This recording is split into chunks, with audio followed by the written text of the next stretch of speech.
Le 9 août dernier, pendant que vous étiez probablement en vacances, un rapport très important a été rendu public. On l'appelle le rapport du GIEC. Mais au fait, c'est quoi le GIEC et pourquoi est-il important? Le FASCAM de Soso. Le FASCAM de Soso. FASCAM. Soso.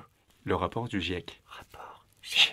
Pour commencer, le GIEC représente de son acronyme le groupe d'experts intergouvernemental sur l'évaluation du climat. Pour la petite histoire, cet organisme a été créé en 1988 à la demande des Nations Unies. Il a pour but d'informer sur les conséquences du changement climatique, les différents scénarios à venir et les menaces sur l'écosystème et la société humaine.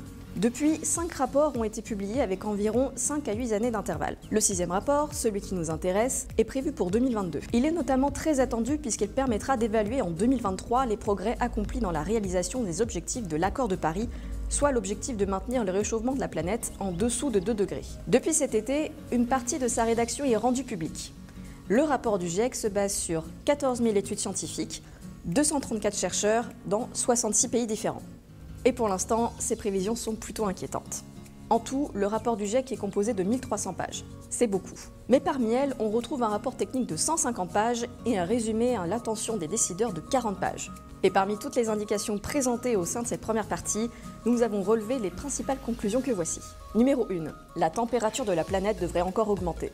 Selon le rapport, le réchauffement climatique va produire des conséquences irréversibles pour des siècles ou des millénaires. Les températures sur Terre devraient augmenter de 1,5 degré dans les 10 années à venir. À savoir que la dernière version du GIEC, en 2014, prévoyait une telle augmentation pour au moins 2040. À partir de ce constat, le GIEC établit plusieurs scénarios possibles sur la montée des températures. Le plus pessimiste serait un réchauffement de 3,3 degrés à 5,7 degrés supplémentaires, ce qui serait un désastre pour l'humanité. Numéro 2, il sera difficile de garder l'objectif des accords de Paris. Pour rappel, les accords de Paris prévoient une limitation du réchauffement climatique en dessous de 2 degrés. Or, la tendance actuelle est plutôt celle d'un réchauffement de 4 ou 5 degrés, ce qui explique les fortes chaleurs observées ces derniers mois, notamment au Canada où la canicule a atteint les 50 degrés. Quant au niveau des océans, il s'est élevé de 20 cm en un siècle en raison de la fonte des calottes glaciaires. Si l'on s'en tient aux prévisions, la mer pourrait gagner 1 mètre d'ici 2100 ou 2 mètres d'ici 2300. Numéro 3. L'activité humaine, grande responsable du réchauffement climatique. Ce n'est pas un scoop, mais l'humain est le grand responsable de la situation climatique actuelle. Tous les secteurs touchés de sa main, depuis l'ère industrielle, comme le logement, les transports, la consommation, l'agriculture, émettent une concentration de CO2 suffisante pour augmenter la température de 1,1 degré. Il faut savoir que les émissions carbone ne disparaissent pas du jour au lendemain. Il faut des millions d'années pour que ces concentrations disparaissent et elles sont largement dues aux énergies fossiles. Numéro 4. Les conséquences sont imprévisibles. En plus de ces conclusions scientifiques, le GIEC prévoit également des conséquences dans le monde entier. Les canicules seraient plus fréquentes, les saisons plus chaudes et longues, et donc un hiver extrêmement court. Et ces fortes chaleurs seraient très critiques pour les secteurs de l'agriculture et de la santé. Mais il n'y aurait pas que les températures.